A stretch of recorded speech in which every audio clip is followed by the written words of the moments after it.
I remember one couple coming to me and saying, well, we haven't dared come to psychosexual therapy before because we thought we were going to actually have to have sex in front of you. Karin Blak heard some unusual concerns during her time as a therapist, but one thing she was sure of was the benefits of running, something she's applied to her own life.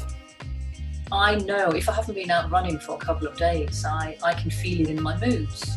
Running is one of those things that really lifts me up.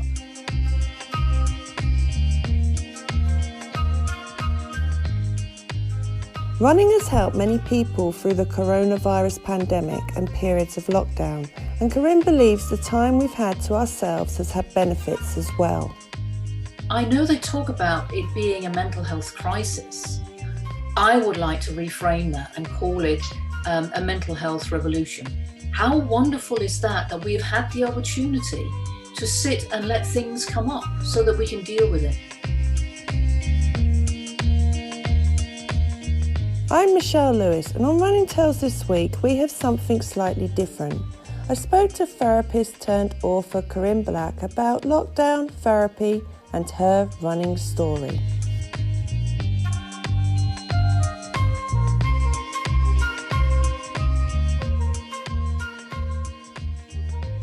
Welcome to this week's episode of Running Tales, where I've got Karin Blak, who's the author of Talking Therapy, as well as being a runner. So welcome, Karin, to Running Tales. Hey, thank you. Thank you, Michelle. Thank you for having me here. So you have recently written a book that has been published in February 2021 called Talking Therapy. Can you go into how it all began? Yeah, I can. So how I thought about writing that book is that I was a therapist for about 15 years. I actually suffered burnout at the end, so I had to step back from close my practice down and everything else that I was doing, and sat down, and I was already writing at the time, writing blog posts and what have you. And a lot of my clients had, up until that point, been coming to therapy, and the first session would show me how much they actually knew about therapy and how we needed to approach their sessions. And of course, depending on how much they knew about therapy, or if they'd been to therapy before, would also depend on how quickly they progressed. So a lot of people came to therapy with a lot of very strange ideas, myths about therapy. So being a psychosexual therapist, I worked mainly, I worked a lot with sexual issues. And I remember, and I think I mentioned that in the book too, I remember one couple coming to me and saying, well, we haven't dared come to psychosexual therapy before because we thought we were going to actually have to have sex in front of you. I was shocked when I read that bit. Yeah, but no, please don't. Yeah, but there are some very strange ideas out there, but I can see how they come about because TV does have a way of portraying things. I mean, we've had various programs where the sex therapists have been in the room with a couple when they've had sex and stuff like that, and it's been on TV, and it's just given completely the wrong idea of what it is that's going on. So that was one side of it. There was also the side where I thought there's so much that could do with being said about therapy that's not out there yet, that people really need to know so that they can take charge of their own therapy. What I like as well is that you did explain the word therapy and what it really means. Right, okay. Go on then. Well, you were saying it's a conversation. That's what therapy is. It's a conversation. It's not about solving the problem straight away. It's having a conversation, which, when I thought about it, I was like, yeah, you're right. It is just a conversation. And the more I read into it, it made more sense. Yeah. But when people come to you, obviously you were saying they have different ideas. And when you do explain to them yourself and your colleagues in that field, you know, does it make it a lot more easier for people to open up? So the opening up bit is it's partly knowing that we're just going to talk. We're not going to do anything else. But also it's very much in the relationship that they have with their therapists. So we might go to therapy and think that we need to spill all the beans straight away, no matter who it is we're sitting in front. And it isn't actually, that could violate something else in us if we did that. So it's really building that relationship so that we can build trust, and we know how what the reaction is going to be when we finally do start opening up more. So that there's a lot going on in that conversation. Essentially, it is just a conversation, but there's a lot that goes on. And we know that when we talk with other people, our friends and family, we might just be talking, but there's a lot going on between us. And we can gain so much from a conversation, but we can also have really, we can also walk away feeling really awful or depressed or sad and things like that after a conversation. So it's all of these things that we need to nurture, if you like, in that therapeutic relationship. I found it interesting as well, and it surprised me that you were saying in the book that if you're not happy with your therapist, you know, that you can, and you don't offend that therapist, you can go to another therapist, but also there's different types of therapists. Now, I know people might say that have had experience in their field, oh, well, that's common sense. But no, for someone that's not had therapy before but are thinking about it, there are different type of therapists. And even you can turn around and say no if you feel that you're not right for the client, which you were saying in the book that you've experienced and redirected to other colleagues. Yeah, absolutely. It's really, really essential that we do get on with our therapist and the therapist gets on with us. So the reason why a therapist might not be able to work with us could be, or it could be many things. Perhaps they're going through something similar to what we're experiencing when we go and see them, and then that might be a little bit tricky for them. On the other hand, it might be okay. It's really up to the therapist to decide for themselves, and with the help of their supervisor. And therapists, I have had clients where what they wanted, what they needed was not what I could provide. So I didn't work with individuals with depression or anxiety, for example. That wasn't in my training. What I would do was work with relationships. So any kind of relationships. Whether that's with an individual or with a couple or a family. I also used to work with young people. So therapists are trained to do different things in different ways. And it may be that initially we just need some new skills. We just need a different way of looking at it, rather than going very deeply into what it is that's underlying. We may not feel ready to do that or prepared to do that. And that's fine, but we need to find the therapist who will do what we need them to do with us. It's not all therapists who will work on just giving us new skills. Yeah. So a purely psychodynamically trained therapist will probably want us to go deeper because they know that's more likely to be longer lasting. Yeah. But if it is that we just need some new skills and then we're back up again, if that's our belief, then what we need will be somebody like a CBT therapist or a solution-focused therapist. So there's different ways. And in the book, there was, I made it as simple as I can. Yeah. Because there's so many different therapies. Wow. Yeah. But it was good. You explained each one. So it went in. You did give a brief detail so someone like me that's not experienced in that field understood it. Yeah, good. Yeah. So big tick there, big tick there. Another bit, and you most probably have heard this or whatever, but there was one part of your book which all I kept imagining was The Sopranos, and I think you might know what scene I'm talking about. There's two parts, and I did think The Sopranos, the series, when I was watching it, reading your book. One was when you was talking about the office layout and how, minimalist you are, and how you don't have your own like mark on the office. So there's no of perception of who you are from that your Outside client. therapy. Yeah. Yeah. It's because of that relationship that you need to build with your clients. It needs to be neutral. And if it is, I have a family photo standing on the shelf, then people will focus on that because they're interested in who is this person in front of me. But that interest only lasts the first few sessions usually. And then they get to know that this space is just for them to talk about what it is that's going on for them.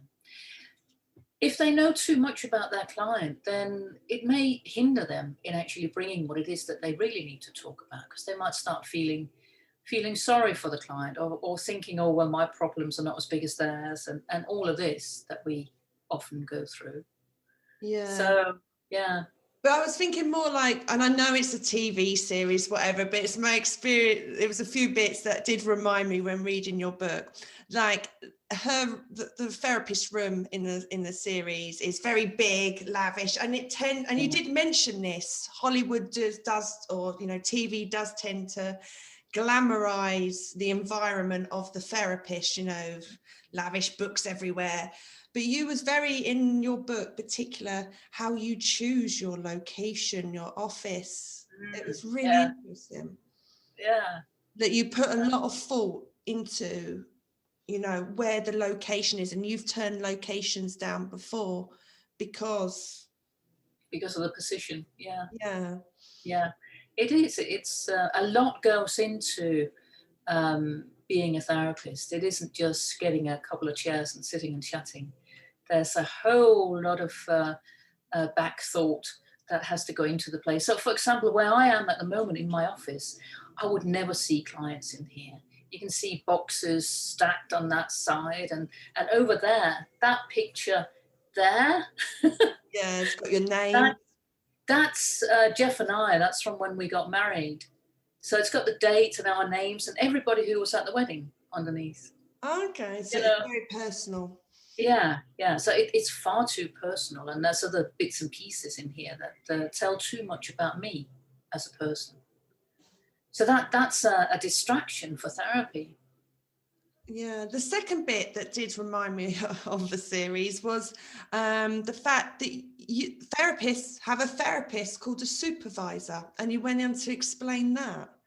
Yeah. You can go a bit more, explain how a supervisor is in the therapist world. Yeah, so a supervisor is a qualified therapist who has had training to become a therapist supervisor. So it's very different to being a supervisor in a warehouse, for example, where you're in charge of today's actions. With a supervisor, a therapist supervisor, a therapist will go and see them perhaps once a month, maybe even more if they've got a lot of clients, and they'll talk about their client work. That usually doesn't include talking about who the clients are. So any identity, still it's confidential, the identity of the clients, and any ways of identifying them remains confidential. So, for example, I would take a case to supervision if I wasn't sure that perhaps I was doing the right thing, or I was between thinking which way to take the case, what kind of techniques to use, or how to understand it. So we would analyze, if you like, the case and what it is that I experience in the room as a therapist. So that's really what supervision is about. And of course, my supervisor has a supervisor too. Yeah. So Yeah, I just found that quite fascinating. yeah, yeah. No, it is, and of course in the UK and Australia too, it's something that you have to have. Yeah. So it's mandatory. You cannot be a registered therapist without having supervision. So it's a safety net. There are, many points in the book, but there was one that really stood out as well, more so, was you don't offer your clients a cup of tea or a coffee. Oh, And I did was you really know that? shocked when I read that. Yeah. And the reason why. Mm. Can you explain that to our listeners? It's interesting, isn't it? How much that goes into offering a warm drink. So if you went to see an accountant or a solicitor, they might offer you a warm drink and shake your hand and take you to take a seat and stuff like that. And the kind of subject that you talk about will be financial or legal. And while it might be personal, it won't be psychologically as personal as therapy. So the relationship is different. It's based on legal or accountancy. With a therapist, it can be offering a cup of coffee or tea and then talking about, for example, how you are struggling to care for yourself. Not care as in getting the milk or anything like that, but really care for yourself emotionally or psychologically. Yeah. That cup of tea can suddenly take on a different meaning, as if the therapist really cares for me. And like I say in the book, the story about the woman sitting there with a cup and she was close to tears, holding the tears back and feeling the hug through the cup of tea from her therapist. Yeah. Well, it might be nice, but it's getting into a really tricky and sticky situation. So suddenly she's developing a relationship with her therapist that isn't real, but the therapist is not aware. No, I found that quite interesting. It made me quite alert when I was reading this. I was like, what? And then I had to read, more into it. Yeah. So I don't want to go too much in because we want people to read the book, so I'm touching. But I was glad you did mention exercise. Ah, yes. Which, of course, this is running tales, and I know you from being one of my hill demons on one of my hill sessions, and you are a Northampton road runner, so you do like to run in groups as well. So tell us a bit about, has running, and is that part your therapy as well, part of your yeah, it definitely is.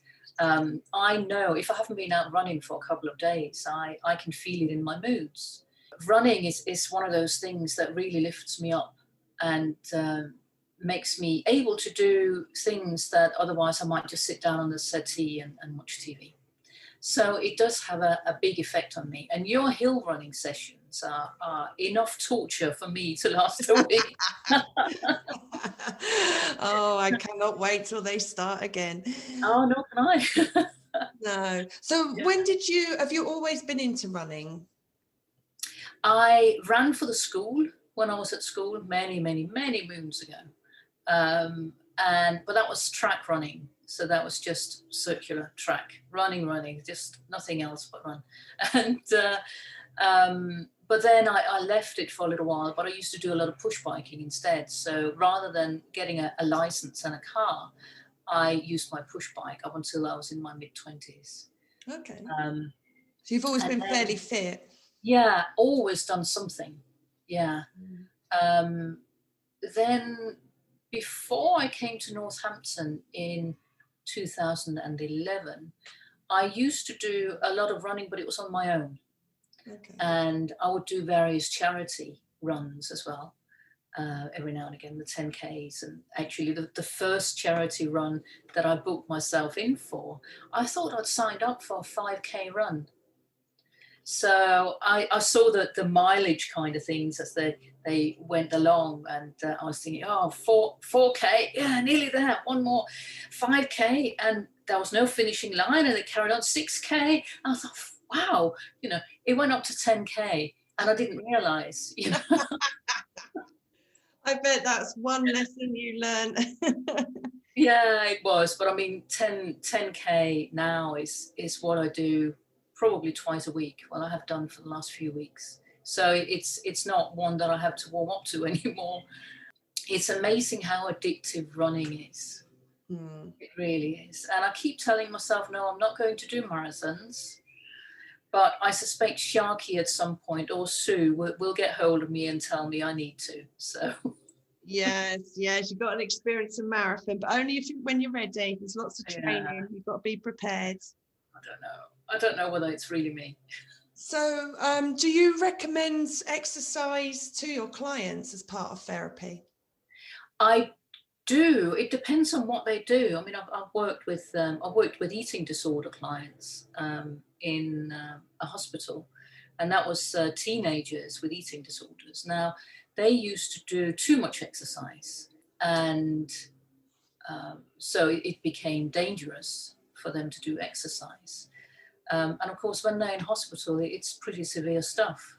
So at that point, it was more a matter of trying to keep them still. Yeah.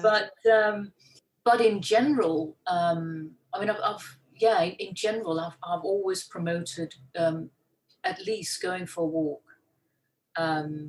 if it's possible, once a day, preferably somewhere green.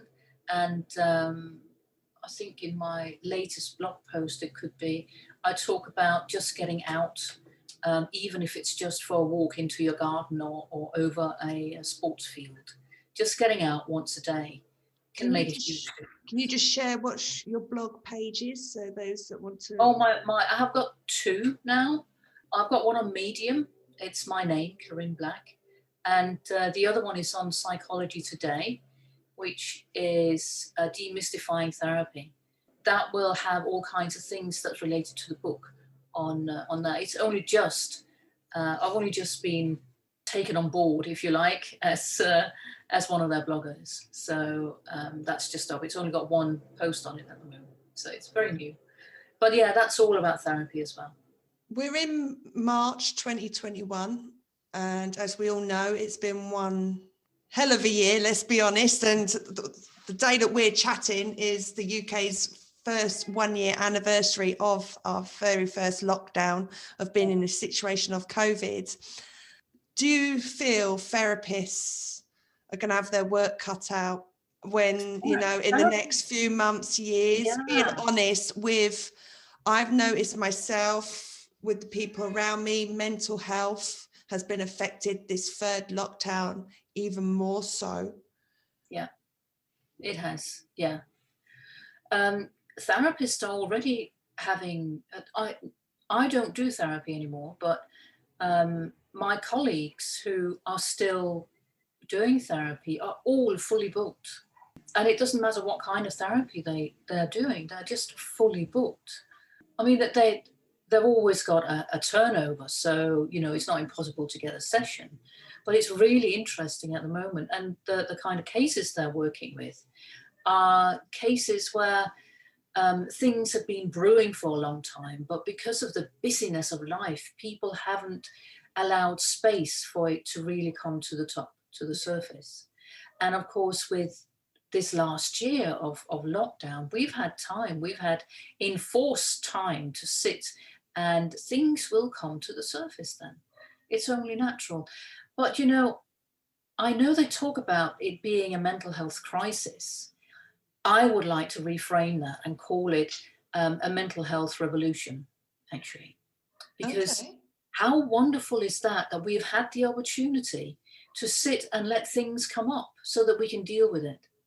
Because once we work through it, we're going to feel a whole lot better than we did before. That's a good point. That's very true. Yes. Tell us more about your book, where we can get it. So you can get this on Amazon. Therapy. Yeah. Yeah. So the full title is The Essential Companion to Talking Therapy. But I'm sure if you put in talking therapy, it'll come up as well. There's also another site that supports independent bookshops. and it's called Bookshop. And you can go online, and they donate a percentage of everything that's sold to independent bookshops. And I think that is just an amazing thing. That's great. Yeah. Yeah. We'll end it there. Thank you. Thank you, Michelle.